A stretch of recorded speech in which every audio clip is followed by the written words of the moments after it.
Well, Gleyber Torres wants to be a Yankee for life. He was asked about how this is his last season until he will hit free agency, and it could be his last year in pinstripes. And while talking to reporters, he said that he wanted to be, quote, a Yankee for life. So it's a little bit of a tough situation here with the Yankees and Gleyber Torres. On one hand, Gleyber Torres has been a really, really good Yankee for the entire time he's put on pinstripes.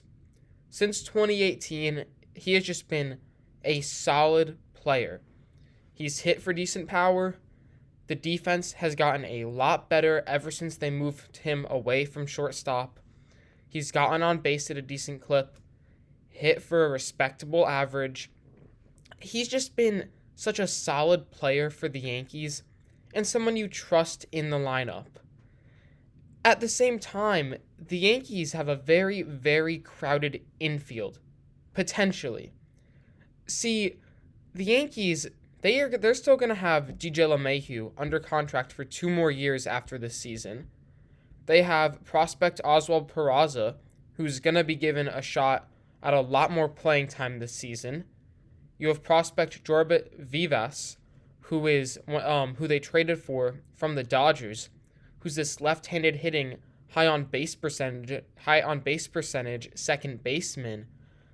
The Yankees, they could have a very crowded infield if LeMahieu bounces back, if Vivas just plays well in the majors, if Peraza shows that he's here to stay.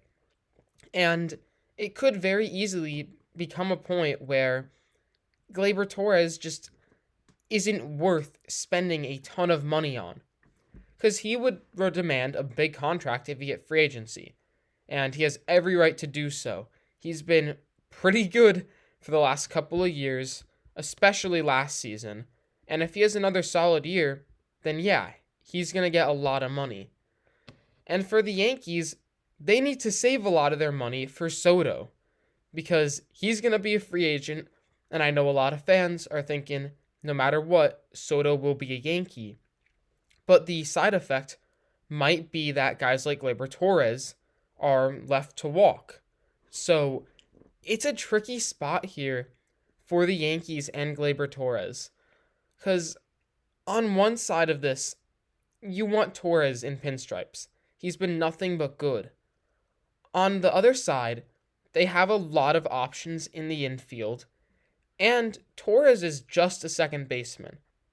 DJ LeMahieu, when they signed him to his extension, could play second, first, and third, and he's been a really good utility guy. Torres, however, is not like that. He's not a good defensive shortstop. The Yankees tried that experiment.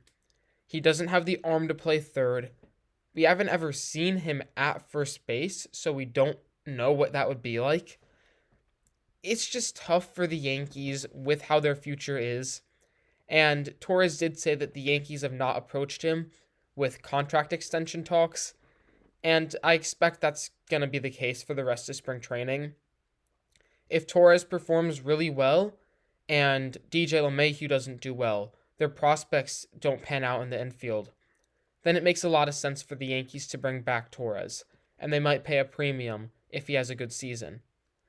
But if their guys bounce back, if DJ LeMahieu is what he can be, if the prospects are playing, Torres doesn't really have a spot in the future. So expect Torres not to reach a contract extension, and whether or not he's going to be a Yankee for the foreseeable future is really going to depend on this season, not just on how he plays, but on how the people around him play.